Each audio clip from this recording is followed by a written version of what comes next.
दिल्ली पट्टा में बैठे हुए लोग जिनको ऑक्सीजन की कमी हो जाती है उनके लिए जंगल चाहिए। दिल्ली पट्टा में बैठे हुए लोग जिनको पानी पीने के लिए चाहिए तो उसको डैम बनाना होगा पहाड़ों में। लेकिन पहाड़ों में रहने वाले को डैम बनेगा, लेकिन उस डैम से पहाड़ी को पानी नहीं मिलेगा, पट्टा को पानी मिलेगा। ये संघर्ष है, ये वैचारिक संघर्ष है। जंगलों में रहने वाले लोग के डैम से बिजली पैदा होगा, जंगलों में कोयला से बिजली पैदा होगा, लेकिन उसी जंगलों में रहने वाले लोग को बिजली नहीं मिलेगा। ये कैसा कानून है? ऐसा भेदभावकारी कानून अगर पार्लियामेंट पास किया है तो अपने आप में चौंकाने वाला तथ्य इस देश में। पहचान कैसे बचे? यह बात भी सही है कि शाहाबाद की धरती चेरो वंश और खरवार वंश की विरासत रही है। हजारों साल शासन करने वाले लोग आज अपने ही देश में पहचान की संकट से गुजर रहे हैं। कई आंदोलन कि आदिवासी समुदाय में हमारा जुड़ाव हो, लेकिन सरकारों ने इस तरीके से कानून को परिभाषित किया कि आज एक बड़ा वर्ग आदिवासियों के परिभाषा से बाहर है। आपके भी समुदाय में यह संकट एक शाब्दिक या ग्रामेटिकल एरर, गोड़ और गोंड, इसकी भी बात मैंने विधानसभा में किया था, मैंने पत्र भी लिखा था।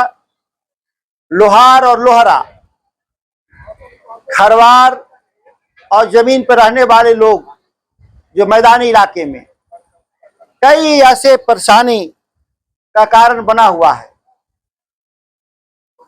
और इस देश के भीतर जो आदिवासियों की संस्कृति के साथ छेड़छाड़ या उनकी जो धार्मिक पहचान है, जिसको कभी कभी लोग सरना कोड भी कहते हैं, उसको आज तक मान्यता नहीं देना, यह भी हमारा एक पूरे देखे तो संवैधानिक व्याख्या में मूल निवासी जो यहाँ के आदिवासी जो हैं, जो उनकी जो धार्मिक पहचान है, जिसको सरना कोड शायद झारखंड में और देश के स्तर पे शायद मैं नहीं जानता कि वो, लेकिन जैसे हिंदू पिनल कोड है, इस्लामिक या मुस्लिम पिनल कोड है, उसी तरह से इसकी मान्यता अभी तक नहीं मिलना भी एक चिंता का विषय है। अगर जब तक ये चीज हम लोग नहीं कर पाएंगे तो ये बात धार्मिक रूप से, सांस्कृतिक रूप से आपकी पहचान संकटग्रस्त तो है, जीविका को लेकर भी संकटग्रस्त है। जब आप जो वन अधिनियम 1982 जब आया तो उस वनों के भीतर रहने वाले समुदाय के बारे में चिंता नहीं किया गया, और नहीं चिंता के कारण जो अभी भी जो कैमूर के पहाड़ियों में जो चर्चा कर रहे थे, कम से कम एक दर्जन बार में पार्लियामेंट के भीतर, विधानसभा के भीतर, और पत्र तो सैकड़ों मैंने लिखा कि आखिर क्या परेशानी है कि जो वन उपज है, जो लघु वन उपज है, उसकी खरीद बिक्री में क्या परेशानी है।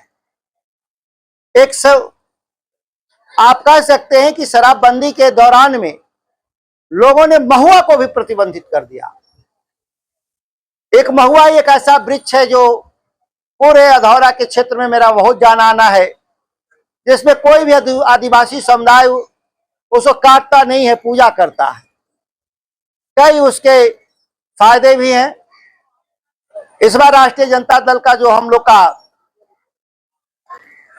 जब आएंगे इस बार, तो हम लोगों ने साफ कि जो परंपरागत रूप से जो जीविका का साधन है समाज के विभिन्न, जैसे पासी समुदाय, आदिवासी समुदाय, उसको हम लोग मुक्त करेंगे। हम उस कानून के दायरे से उसको बाहर कर देंगे। महुआ का मामला हो या ये ताड़ी का मामला हो, इसको मुक्त करेंगे। तेजस्वी जी ने कहा भी है, लेकिन अभी भी वो एक छोटा समाधान है। बड़ा समाधान है कि जंगलों में जो पैदा होने वाली चीज किस तरीके से आम बाजार तक, मिलेट की बात करने वाले लोग, जैव विविधता की बात करने वाले लोग, सुपर फूड की बात करने वाले लोग, लेकिन आज जंगलों के भीतर जो हर्रे है, बहेरा है, या वो बेल है, आंवला है, बिहार है, ये तमाम जो महुआ है, इन बाजार में नहीं जा पा रहा है। कानून बनाया 2007 का कानून है, 2006 का कानून है, लेकिन बिहार में वो कानून लागू नहीं हुआ। आज भी मैं गया था, जो जनजाति के जो मंत्री हैं जुएल उरांव, जिनकी तो पुण्य भूमि रोहतास है। कहा जाता है कि रोहतास की जो किला है वो पुण्य भूमि है आदिवासी के कई जनजातियों की, उरांव, चेरो, खरवार, ये तमाम जातियों को जो प्रमुख रूप से लोग कहते हैं कि ये पुण्य भूमि है। लोग आते भी हैं। मैंने काफी गए थे, इतना बड़ा 50 साल उम्र हो गया, मैं पहली बार गया था वहां किला देखने के लिए और वहां लोगों से मिलने के लिए। तो मैं जाकर के जुएल उरांव से 2 बार मैंने मिला भी कि कम से कम जो गुलामी है इस भारत के भीतर, जो हम संविधान के जरिए, जो कानून के जरिए समाज के एक बड़े हिस्से को हम जो गुलाम बना के रख छोड़ा है, उसकी मुक्ति के लिए कोई उपाय करना होगा। जंगल चाहिए, जल चाहिए, लेकिन जंगल किसके लिए, जमीन किसके लिए?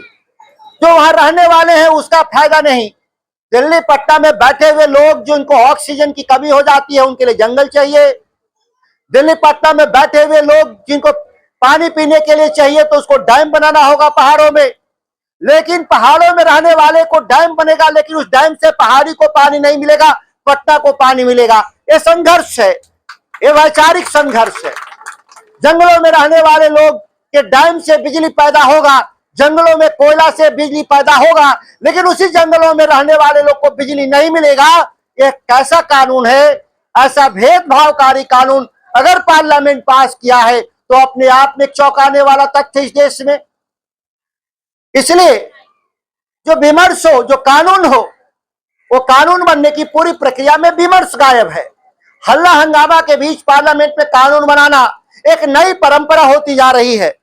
और जो कानून बना उसकी समीक्षा भी अगर हम समय नहीं करते, अगर जो मांग करते हैं तो सरकार में बैठे हुए लोग उसको अर्बन नक्सली का दर्जा देने का काम करते हैं और उनको बहुत ऐसे बड़ी बताना वाले शब्दों का इस्तेमाल करते हैं।